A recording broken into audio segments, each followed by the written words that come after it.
पहला प्रश्न है, एलपीजी का मुख्य अवयव है। एलपीजी यानी द्रव petroleum gas, methane, propane, ethane, butane. तो एलपीजी का मुख्य अवयव ब्यूटेन होता है। बता दें कि पेट्रोलियम गैस एथेन, प्रोपेन और ब्यूटेन का मिश्रण होती है।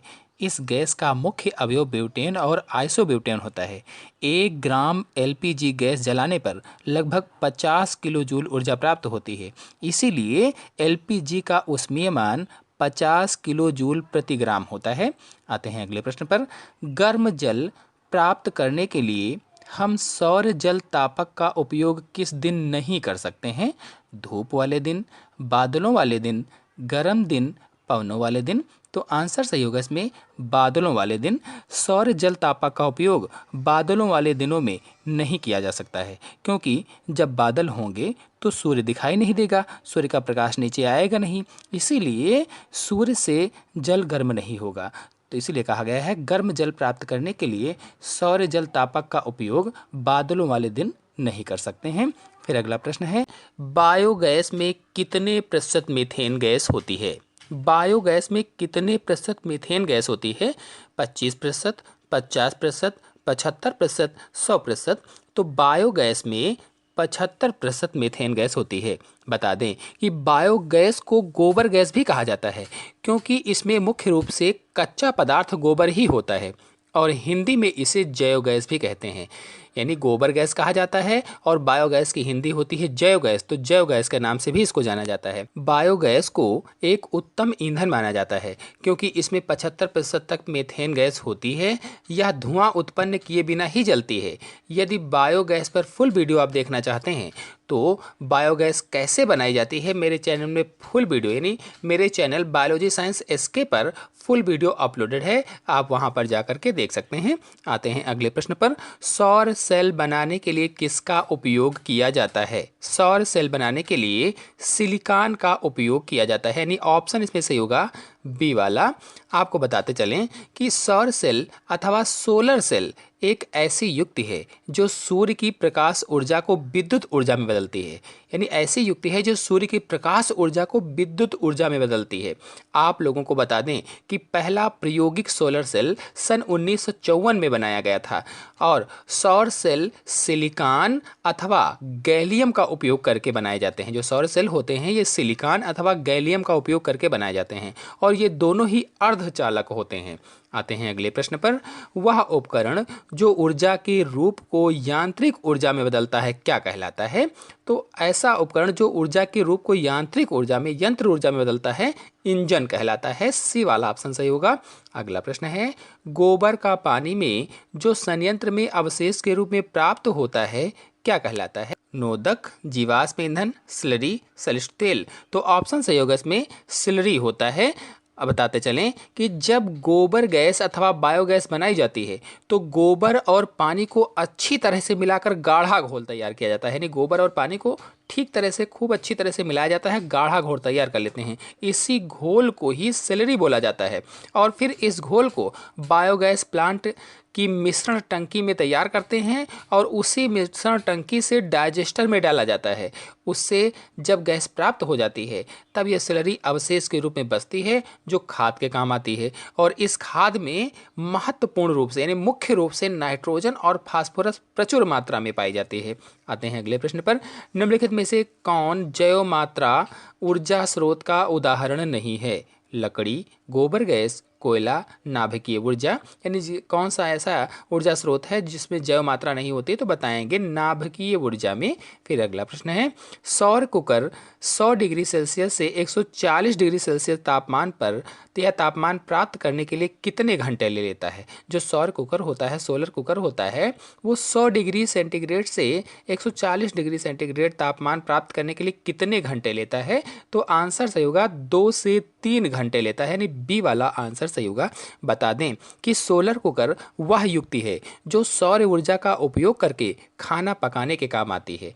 तो सोलर कुकर के बॉक्स के भीतर का तापमान 2 से 3 घंटों में 100 डिग्री से 140 डिग्री तक हो जाता है और खाना पक जाता है।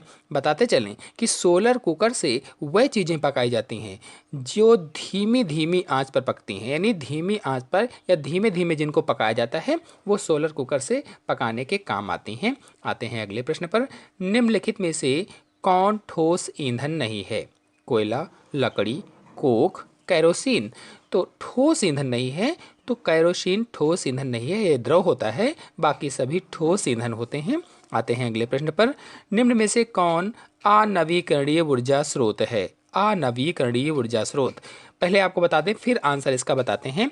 अनवीकरणीय ऊर्जा स्रोत का अर्थ है कि जिन चीज़ों का एक बार उपयोग करने के बाद उन्हें लंबे समय तक उपयोग में न लाया जा सके, या कहा जाए कि ऐसे स्रोत जो समाप्त होने के बाद फिर नहीं मिलते हैं, अनवीकरणीय ऊर्जा स्रोत कहलाते हैं। तो इसमें है पवन ऊर्जा, सौर ऊर्जा, जीवाश्म ईंधन, जल ऊर्जा। तो आंसर सही होगा जीवाश्म ईंधन। अगला प्रश्न है, ऊर्जा का वास्तविक एकमात्र स्रोत क्या है? सूर्य, जल, यूरेनियम, जीवाश्म ईंधन। तो ऊर्जा का वास्तविक एकमात्र स्रोत सूर्य है। बता दें सूर्य ऊर्जा से हवा चलती है, जल चक्र चलता है, पेड़ पौधे प्रकाश संश्लेषण करते हैं और प्रकाश संश्लेषण क्रिया के द्वारा भोजन का निर्माण करते हैं, और इसी भोजन पर मानव जाति और अन्य सभी जंतु निर्भर रहते हैं। इसलिए कहा जाता है कि सभी ऊर्जाओं का मूल स्रोत सूर्य है, इसलिए इसमें आंसर सही होगा सूर्य। फिर आते हैं अगले प्रश्न पर। सौर कुकर का कौन सा भाग ग्रीन हाउस प्रभाव के लिए उत्तरदायी है? बॉक्स में भीतर किया गया काला रंग, दर्पण, कांच की सीट, सौर कुकर का बाहरी भाग। तो आंसर सही होगा कांच की सीट, यानी सौर कुकर का जो कांच की सीट वाला भाग होता है ये ग्रीन हाउस प्रभाव के लिए उत्तरदायी होता है, क्योंकि जो ग्रीन हाउस प्रभाव होता है उसमें कांच के बड़े बड़े बॉक्स बनाए जाते हैं, रूम जैसे बॉक्स बनाए जाते हैं। फिर आते हैं अगले प्रश्न पर। कार्बन, नाइट्रोजन और सल्फर के ऑक्साइड होते हैं क्षारीय, अम्लीय, उदासीन, लवणीय। तो इन सभी के यानी कार्बन, नाइट्रोजन और सल्फर के ऑक्साइड अम्लीय होते हैं। अगला प्रश्न है, किसका दहन बिना ज्वाला के होता है? यानी इनमें से कौन सा ऑप्शन सही है जिसका दहन बिना ज्वाला के होता है, ज्वाला उसमें नहीं होती और वो जल जाता है? कोयला, लकड़ी, चारकोल, उपले। तो आंसर सही होगा चारकोल में ज्वाला नहीं होती है, बिना ज्वाला के ही दहन हो जाता है, जल जाता है, इसलिए आंसर यही सही होगा। फिर अगला प्रश्न है, जयोगैस संयंत्र से या बायोगैस प्लांट से प्राप्त स्लरी में किसकी प्रचुर मात्रा होती है? Sulphur phosphorus, carbon sodium, nitrogen oxygen, phosphorus nitrogen. तो अभी मैंने पहले आपको बताया था कि जो स्लरी बचती है उसमें फास्फोरस और नाइट्रोजन प्रचुर मात्रा में पाई जाती है, इसलिए उत्तम खाद होती है। तो आंसर इसमें सही होगा डी वाला। अगला प्रश्न है, किस देश को पवनों का देश कहते हैं? Bharat, Italy, France, Denmark. तो आंसर सही होगा पवनों का देश डेनमार्क कहलाता है।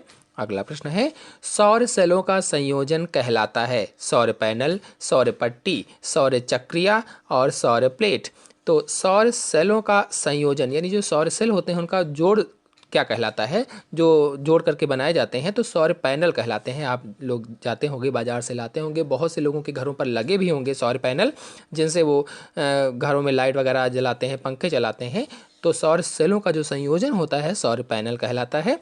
अगला प्रश्न है, किसमें कोई गतिमान पुर्जा नहीं होता है?